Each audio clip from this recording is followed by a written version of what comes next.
Peut-être certains d'entre vous ont pu être interpellés par le témoignage d'un voisin, d'un ami, d'un membre de la famille, qui leur a exprimé, je dirais, ce bonheur de vivre avec Dieu dans leur foi, quelque chose d'extraordinaire.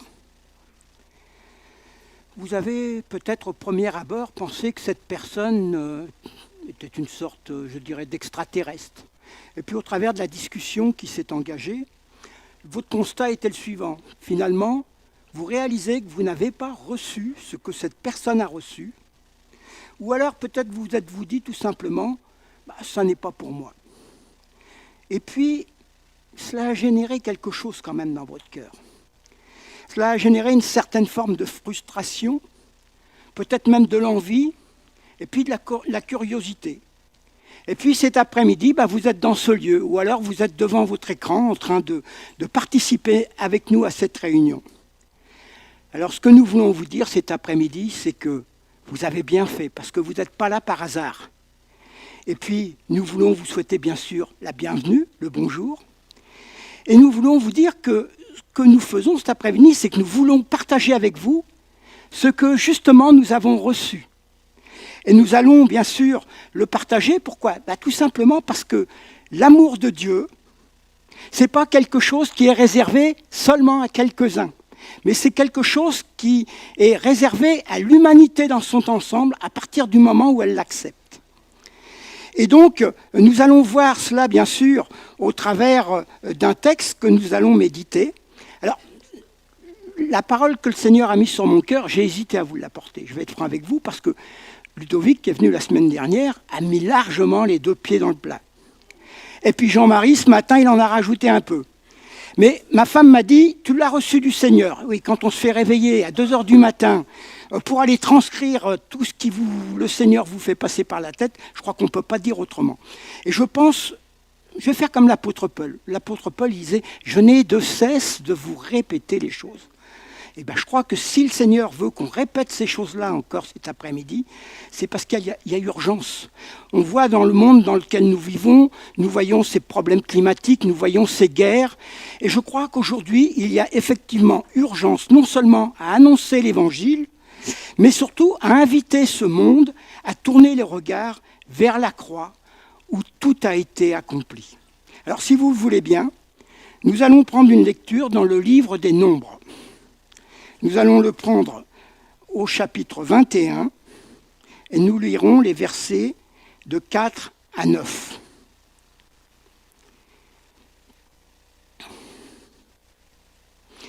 Ils partirent de la montagne de Hor par le chemin de la mer des Joncs pour contourner le pays d'Édom. Le peuple s'impatienta en route, parla contre Dieu et contre Moïse.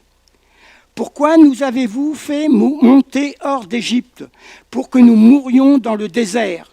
Car il n'y a point de pain et il n'y a point d'eau, et nous sommes dégoûtés de ce pain méprisable. Alors l'Éternel envoya contre le peuple les serpents brûlants. Ils mordirent le peuple, et il mourut beaucoup de gens en Israël. Le peuple se rendit auprès de Moïse et dit, « Nous avons péché, car nous avons parlé contre l'Éternel et contre toi. Prie l'Éternel afin qu'il éloigne de nous ces serpents. » Moïse pria pour le peuple. L'Éternel dit à Moïse, « Fais-toi un serpent brûlant et place-le sur une perche. Quiconque aura été mordu et le contemplera, conservera la vie. » Moïse fit un serpent de bronze et le plaça sur une perche. Et si quelqu'un avait été mordu par un serpent et regardait le serpent de bronze, il conservait la vie. Amen. Dans ce texte, ce que nous voyons, c'est que le peuple d'Israël est encore dans le désert. Ça fait déjà un certain nombre d'années qu'ils sont dans le désert. C'est un peuple qui a été, je dirais, sorti de l'esclavage de l'Égypte par la puissance de Dieu. Ce peuple a vu les miracles que Dieu a opérés pour lui pour le sortir d'Égypte, et notamment ces 10 plaies d'Égypte qui ont mis, je dirais, Pharaon à genoux et qui ont fait qu'il a accepté que le peuple s'en aille. Et puis, Pharaon s'est repris, il a voulu rattraper le peuple. Et là, le peuple a vu Dieu se présenter sous une forme de nuée qui marchait devant lui le jour et d'une colonne de feu qui éclairait la nuit. Et il a vu cette colonne se placer entre l'armée de Pharaon et le peuple hébreu. Et ensuite, Dieu, par sa puissance extraordinaire, a ouvert la mer afin que le peuple puisse traverser à pied sec. Et quand je dis à pied sec, ici, il faut penser que ce peuple était avec des chariots qui étaient chargés, et pas un seul s'est embourbé. Moi, je ne sais pas, quand j'enlève de l'eau et puis qu'il y avait eu de la terre avant, ça fait un peu de la boue et ça s'enlise. Là, ce n'est pas le cas.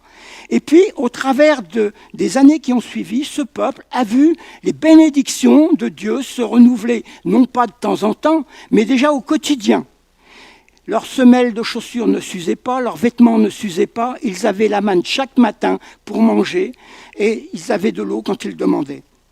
Et malgré ça, qu'est-ce qu'on constate ? On constate que c'est un peuple qui est inconstant. C'est-à-dire qu'il est capable, à certains moments, d'être zélé, comme par exemple lorsque le peuple a construit le tabernacle, et Moïse a demandé au peuple de donner de l'or pour faire les ustensiles de service. À un moment donné, il a été obligé de dire au peuple « Stop, arrêtez, il y en a trop ». Donc on voit qu'il y avait un zèle. Et puis, de l'autre côté, c'est un peuple qui est, alors constamment, quand vous reprenez le livre des Nombres, par exemple, constamment en train de murmurer, de se rebeller contre Dieu. Et puis, Dieu, lui, à ces sollicitations diverses, va répondre de différentes manières lui aussi. Il va d'abord répondre avec amour et patience. Par exemple, lorsque le peuple va dire « j'ai faim », il va leur donner la manne. Et puis, lorsque le peuple va dire « on voudrait de la viande », il va leur envoyer l'écaille. Lorsque le peuple va dire « j'ai soif », il va faire sortir de l'eau d'un rocher. Mais Dieu va aussi répondre quelquefois avec colère. Par exemple, à Tabéra, il va faire tomber le feu du ciel. Quand Coré, Dathan et Abiram vont susciter une révolte parmi le peuple, Dieu va ouvrir le sol pour les engloutir. Et puis il y aura aussi une fameuse plaie qui a fait près de 15 000 morts dans le peuple hébreu. Et on voit que toutes ces choses-là n'ont pas changé l'état de cœur de ce peuple. Un état de cœur qui va les amener à refuser d'entrer dans la terre promise lorsque Dieu va leur en donner instruction. Et qu'est-ce que l'on constate ? C'est qu'au moment où nous lisons ce texte, qui intervient, je dirais, au terme du voyage des Hébreux dans le désert, Dieu est toujours avec son peuple. Il est toujours là pour le bénir, il continue à lui donner la manne, il continue à pourvoir à ses besoins. Et les quelques lignes qui précèdent le texte que nous avons lu nous le montrent. Le peuple était attaqué par un ennemi qui était plus puissant que lui, mais Dieu a donné la victoire à Israël. Donc Dieu est bien toujours présent avec son peuple, et il est toujours là pour le bénir. Mais qu'est-ce qui se passe ? Après la bénédiction, une fois de plus, le peuple va se rebeller contre Dieu. Et il a des paroles, je dirais, fortes. Nous avons lu, par exemple, au verset 5, « Nous sommes dégoûtés de ce pain méprisable ». Ce pain méprisable, en l'occurrence, c'est la manne. Hein. C'est-à-dire c'est cette espèce de céréale, je ne sais pas comment l'appeler, hein, qui, chaque matin, poussait sur le sol, et que le peuple d'Israël était invité à ramasser pour faire ses préparations, ses plats, ses menus, son pain, et certainement d'autres choses aussi. Et donc, c'est un cadeau de Dieu, c'est un don de Dieu. Et là, qu'est-ce qu'ils font ? Ils sont en train de le mépriser. Vous savez, moi, ça me touche particulièrement. Pourquoi ? Parce que j'ai mon fils Loïc, c'est mon fils aîné, il est boulanger. Et quand il vient à la maison et qu'il nous apporte du pain, je sais ce que c'est que ce pain. Je sais que pour faire ce pain, mon fils va se lever à 2h du matin. Je sais que pour lui, ça représente un travail, que c'est du temps qui va passer. Je sais aussi qu'il met dans la fabrication de ce pain tout son savoir-faire. Et surtout, je sais que quand ce pain est destiné à papa et maman, il y met une petite pincée d'amour en supplément avec le sel. Alors, moi, vous pouvez me dire tout ce que vous voulez. Hein. Il peut y avoir le meilleur boulanger de France qui vient à la maison avec son pain. Le meilleur des pains, ce sera le pain de mon fils. Alors, je comprends un peu, si vous voulez, la colère de Dieu. Et qu'est-ce que Dieu fait? Eh bien, il va envoyer dans le camp des milliers de serpents. Et ces serpents vont mordre le peuple, et il nous est dit que beaucoup de gens vont mourir. Moi, ce que je constate, c'est que le peuple, il est certainement pas resté les deux pieds dans le même sabot. Quand il a vu que son camp était envahi par les serpents, les hommes ont dû saisir les épées, les femmes peut-être des bâtons, et puis ils ont certainement organisé une sorte de battue dans le camp pour essayer de se débarrasser de ces serpents. Mais le constat, il est le suivant, c'est qu'ils n'y sont pas parvenus. À tel point qu'à un moment donné, ils ont été pris de regret sur les paroles qu'ils ont adressées à Moïse et à l'Éternel, et ils retournent vers Moïse et ils lui demandent d'intercéder pour eux. Et c'est ce que Moïse va faire. Et donc, à la demande de Moïse, Dieu a une réponse qui est quand même un peu surprenante, je dirais. Il va demander à Moïse tout simplement de faire un serpent d'airain, ou un serpent brûlant. En fait, l'airain, c'est une forme de bronze. Et de le placer en haut d'une perche, bien en évidence, dans le camp, afin que tous ceux qui sont mordus, en regardant au serpent, soient guéris. Et c'est ce qui se passe. Et moi, je me dis que on peut raisonnablement aussi penser que ceux qui ne regardent pas au serpent, ils meurent. Alors, au travers de ce texte, il est évident que Dieu veut parler non seulement à ce peuple, mais qu'il veut aussi nous parler à nous. Et je pense qu'il y a une forme de symbolisme qui est autour de ce texte. Et on pourrait se dire, par exemple, mais pourquoi des serpents? Parce qu'à la limite, Dieu il aurait pu envoyer des scorpions. Hein. C'était plus petit, donc moins facile à attraper, et puis ça aurait fait le même boulot. Hein. Il n'y avait pas de problème. Non, Dieu a choisi d'envoyer des serpents. Je pense que Dieu a voulu rappeler à ce peuple que le serpent, depuis le jardin d'Éden, c'est l'adversaire. C'est le diable, c'est celui qui, sous la forme d'un serpent, est venu, je dirais, inoculer le poison du péché dans l'humanité. Et c'est par l'intermédiaire d'Adam et Ève que ce poison s'est propagé en fait à toute l'humanité à travers les âges et les générations. Et c'est pourquoi que nous le voulions ou pas, nous sommes concernés par le péché. Il n'y a pas d'exception. Et c'est d'ailleurs ce que nous rappelle l'apôtre Paul dans son épître aux Romains, au chapitre 5 et au verset 12. Paul nous dit « C'est pourquoi, de même que par un seul homme, le péché est entré dans le monde, et par le péché la mort, et qu'ainsi la mort a passé sur tous les hommes, parce que tous ont péché. » Et à partir de ce moment, le cœur de l'homme a été, je dirais, fondamentalement transformé, changé, et c'est un cœur qui s'est endurci et qui est devenu rebelle à Dieu. Alors, nous avons vu que ce peuple est au bénéfice des miracles, bien sûr, mais nous avons vu aussi qu'il est, je dirais, sous la rigueur de la justice de Dieu. Et cela nous amène en fait à un constat. Ce n'est pas parce que nous voyons des miracles dans notre vie, ce n'est pas parce que nous avons le sentiment parfois d'être repris par Dieu que cela va changer l'état de cœur. Nous sommes, l'homme en général est sous l'emprise du serpent, de Satan, et il ne peut pas se défaire de cette emprise. Il ne peut pas se défaire du pouvoir de celui qui n'a en fait qu'un but, celui de nous perdre dans le désert de nos vies. Le salaire du péché, c'est la mort. Et l'homme enclin à murmurer contre Dieu, à désobéir, à être infidèle, finalement, par manque de confiance en Dieu, ne pourra pas entrer dans la terre promise, c'est-à-dire dans le paradis. Il aura la même réaction que le peuple, lorsque Dieu l'a invité à rentrer dans la terre promise, ça ne se fera pas.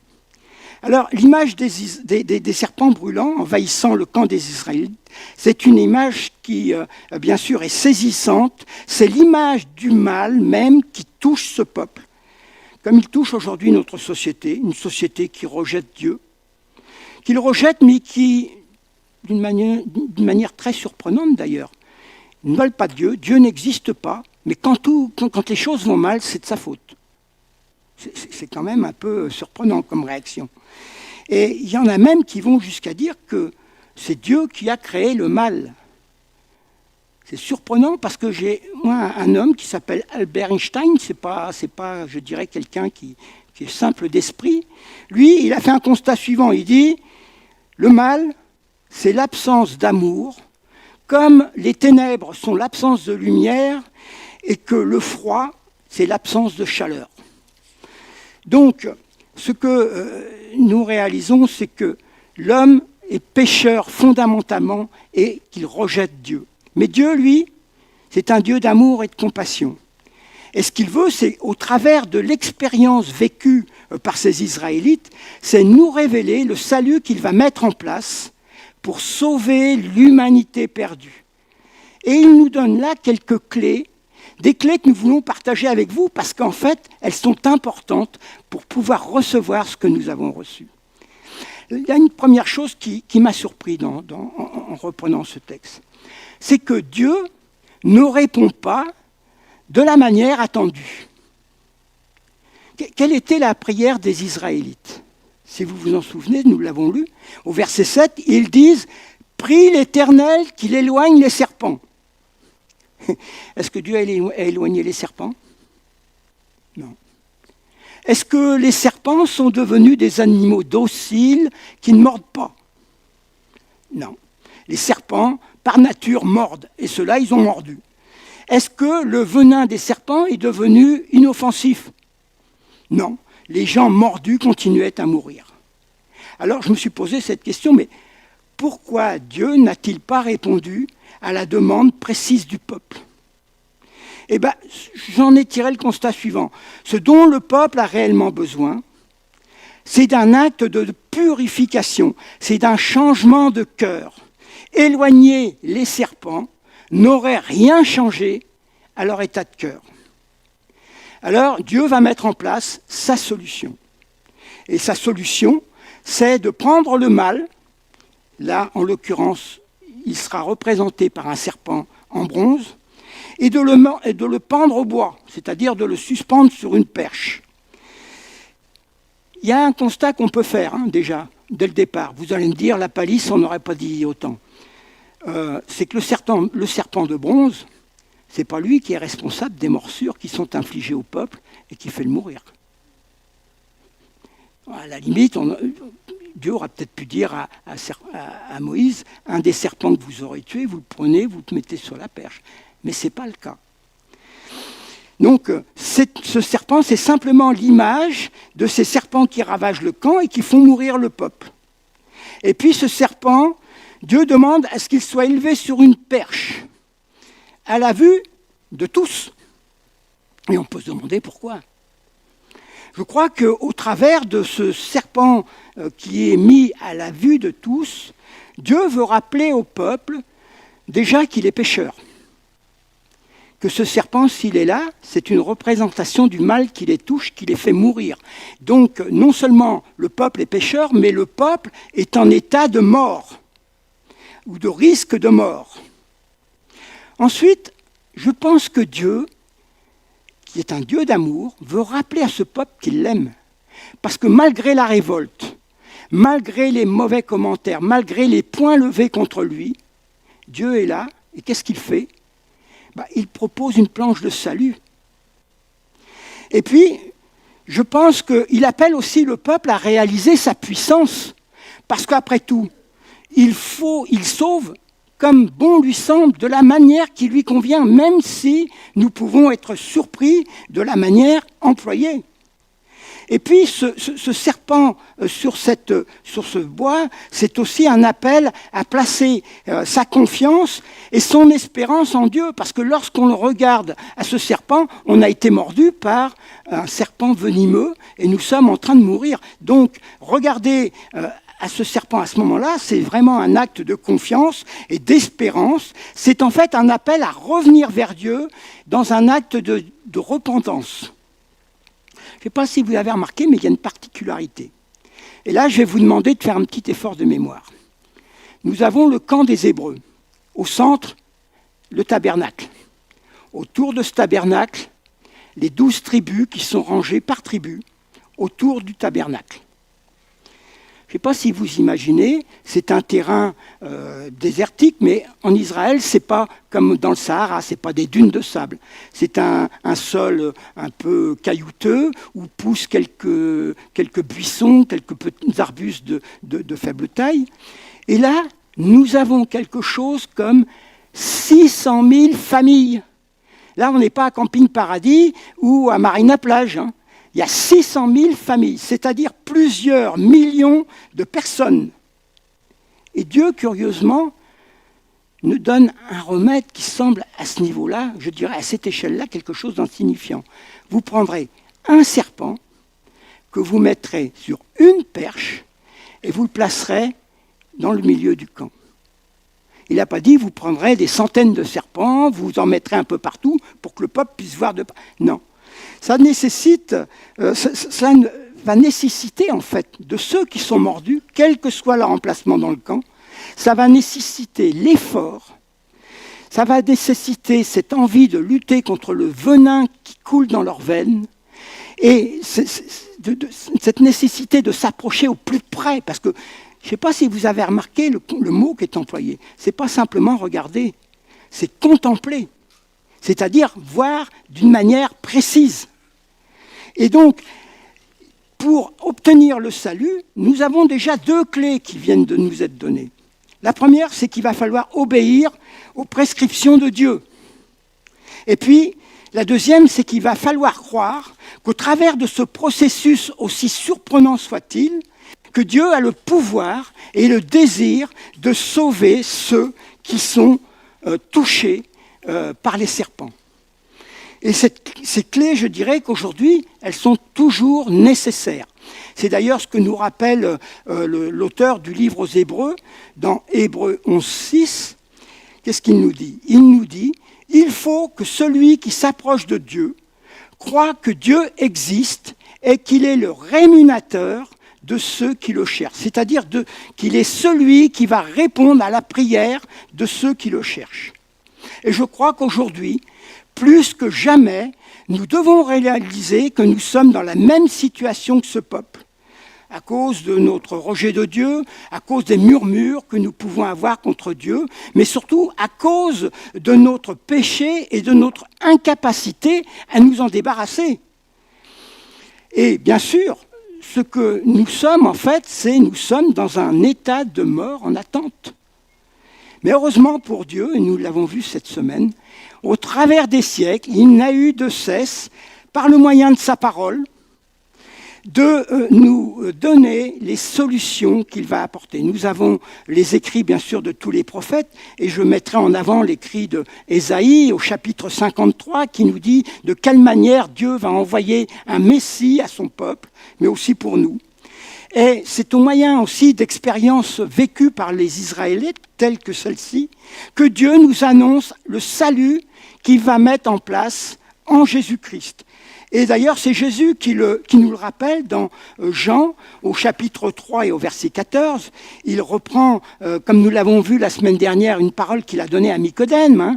Il nous dit « Et comme Moïse éleva le serpent dans le désert, il faut de même, c'est-à-dire de la même manière, que le Fils de l'homme soit élevé. » Jésus, au travers de ce texte, nous dit que le salut de l'humanité va intervenir sur les mêmes bases que celui des Israélites dans le désert. Ce qui m'amène à vous dire quoi ? Peut-être que vous ne l'avez pas réalisé, mais Jésus s'est fait serpent pour nous. De la même manière que l'image du mal était ce serpent qui était pendu au bois pour les Israélites, il faut l'image d'humain qui est celle d'un homme qui soit suspendu à la croix. Jésus a été fait serpent pour nous, et de même manière que le serpent d'airain n'était pas responsable de la mort du peuple, Christ, lui, est innocent de tout péché, il est sans défaut, il est pur aux yeux de Dieu. Mais voilà, pour cela, pour nous racheter, pour nous donner la vie. Il s'est chargé de nos péchés, il s'est chargé de nos iniquités, il s'est chargé de tout ce qui était pour nous méchanceté. Et lui, l'innocent, il s'est fait coupable. Pour nous qui l'avons rejeté, pour nous qui l'avons méprisé, pour nous qui l'avons battu, il a porté les péchés du monde et il a été abandonné de tous. Il a connu, je dirais, la plus grande des solitudes sur sa croix. Ses apôtres s'étaient envolés, il ne restait que Jean et 2 femmes au pied de la croix. Je dirais, le peuple qu'il avait béni l'a méprisé. Et même Dieu a détourné son regard de son Fils parce qu'il ne pouvait voir le péché. Et je voudrais vous dire cet après-midi que de la même manière qu'il n'y avait qu'un seul serpent dans tout le camp, il n'y a aujourd'hui qu'un seul substitut par lequel nous ayons le salut. Ce substitut, c'est Jésus. Et seul Jésus crucifié sauve, et il le fait d'une manière parfaite. Luc, dans son livre des Actes, au chapitre 4 et au verset 12, nous rappelle que le salut ne se trouve en aucun autre, car il n'y a sous le ciel aucun autre nom qui ait été donné parmi les hommes par lequel nous devions être sauvés. Il n'y a pas d'autre nom que Jésus. Et je voudrais dire cet après-midi à ceux et celles qui ont mis leur espérance en Marie, que vous faites porter à Marie un manteau qui est trop large pour ses épaules. Marie et elle nous a donné un conseil qui est précieux, qu'il nous faudrait mettre en pratique chaque jour. Elle a dit dans Jean, au chapitre 2 et au verset 5, « Faites tout ce que vous dira mon fils ». C'est-à-dire qu'elle nous invite à lui obéir, elle nous invite à lui faire confiance. Et de même que le peuple a été appelé, je dirais, à contempler le serpent d'airain sur sa perche, nous sommes, nous, appelés à contempler l'œuvre de Jésus-Christ à la croix. Vous avez peut-être remarqué que je n'ai pas dit Jésus-Christ sur la croix. Non, parce qu'il n'y est plus. Parce que l'œuvre qu'il a accomplie sur la croix a pleinement, je dirais, satisfait les attentes de Dieu. Et donc, Dieu l'a ressuscité. Et aujourd'hui, notre Seigneur est assis à la droite du Père et il est vivant. Nous sommes néanmoins appelés à retourner à la croix. Pourquoi ? Parce qu'il nous faut, nous aussi, réaliser, comme le peuple, notre état de péché. Il faut réaliser que nous sommes dans une situation de mort en attente et que tout cela, c'est parce que nous murmurons contre Dieu ou nous ne faisons pas sa volonté. L'homme a besoin de réaliser que nous allons vers une mort éternelle et de réaliser aussi que Dieu a tant aimé le monde qu'il a donné, et moi je dirais même sacrifié, ce qu'il avait de plus cher, son Fils unique, afin que quiconque croit en lui ne meure pas, mais qu'il ait la vie éternelle. Ce salut, chers amis, il est offert à tous. Dieu ne veut qu'aucun homme ne se perde. Il veut que tous parviennent au salut par la connaissance de la vérité. Et cette vérité, c'est Jésus. Jésus crucifié, mais Jésus ressuscité. Et pour que nous ayons ce salut, il fallait que nous ayons un acte de purification, un sacrifice. Et c'est Jésus qui l'a accompli pour chacun d'entre nous. Par ce sacrifice, nous sommes réconciliés avec Dieu. Et il n'y a qu'un sacrifice, il est suffisant pour sauver l'humanité. Tout à l'heure, nous avons lu Romains 5 au verset 12. Et je ne sais pas si vous avez remarqué, je n'ai pas fait attention si ça apparaissait sur les inscriptions, mais ce verset 12, il se termine par 3 petits points, par des pointillés. En fait, ce sont des pointillés qui nous annoncent qu'il va y avoir une suite. Et la suite, elle intervient au verset 18 de ce même chapitre. Qu'est-ce que dit Paul ? Il nous dit que, ainsi donc, par une seule faute, celle d'Adam bien sûr, la condamnation s'étend à tous les hommes. Ça, c'est ce que nous avons vu tout à l'heure. Et il nous précise, de même, par un seul acte de justice, la justification qui donne la vie s'étend à tous les hommes. Sur cette croix, Jésus nous invite à contempler l'œuvre de salut qu'il a accomplie pour nous réconcilier avec Dieu. Après, encore faut-il vouloir contempler la croix. Encore faut-il réaliser que tout est accompli. Pas besoin de pèlerinage, pas besoin d'œuvres, pas besoin de mortification comme on le voit quelquefois. Non, lorsque Jésus est mort sur la croix, dans le temple, le voile qui séparait Dieu, le lieu saint où était Dieu, du peuple, s'est déchiré de haut en bas. C'est Dieu qui l'a déchiré. Et la porte de la grâce s'est ouverte. Nous avons aujourd'hui un libre accès auprès de Dieu. Et l'emprise du serpent, elle est brisée pour tous ceux qui contemplent l'œuvre de Jésus à la croix. Et si nous l'acceptons. Je dis bien si nous l'acceptons parce que nous avons vu que dans le désert, le peuple a quand même méprisé le don de Dieu qui était la manne. Et nous avons aussi, nous, cette capacité à, je dirais, mépriser le don de Dieu sur la croix. Alors, c'est un risque important que nous prenons lorsque nous le faisons. Et lorsque nous contemplons la croix, il va falloir effectivement faire l'effort de s'en approcher. Il va falloir lutter peut-être contre notre nature pécheresse, lutter aussi peut-être sur des éléments extérieurs qui vont tenter de nous en empêcher. Mais moi, je vous dis, attention, il est important de s'approcher de la croix. Il ne faut pas se contenter de la regarder de loin. Parce que je ne sais pas si vous avez remarqué, mais quand on regarde les choses de loin, on a tendance à les voir petites. Et le Jésus sur la croix, si on le regarde de loin, on ne va plus voir que le petit Jésus. Ce petit Jésus de la religion, ce petit Jésus qui est tout mignon, qui est, je dirais, sans force, qui est inoffensif, mais qui n'a pas non plus de capacité pour agir dans notre vie. Non, nous, ce que nous vous proposons de connaître cet après-midi, c'est un Jésus qui est merveilleusement grand, qui est merveilleusement puissant, qui est merveilleusement souverain, qui a, je dirais, l'autorité sur le temps et sur les circonstances. C'est un Jésus qui est digne de toute adoration parce que lui seul peut transformer vos vies, lui seul peut les bénir. Jésus, d'ailleurs, va un peu s'exprimer avec Nicodème sur ce sujet. Il va lui dire à Nicodème, qui est venu le voir de nuit, « Il te faut naître de nouveau ». C'est-à-dire naître d'eau et d'esprit. Et Ludovic, la semaine dernière, nous a très bien expliqué que l'eau, c'était un symbole de purification.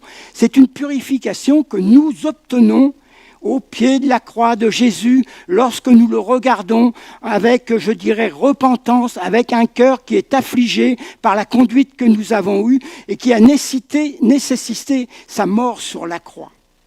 Et puis, lorsque nous le regardons sous cette forme, lorsque notre cœur est vivement touché et que, repentant, nous demandons sa grâce, alors oui, notre cœur est là purifié.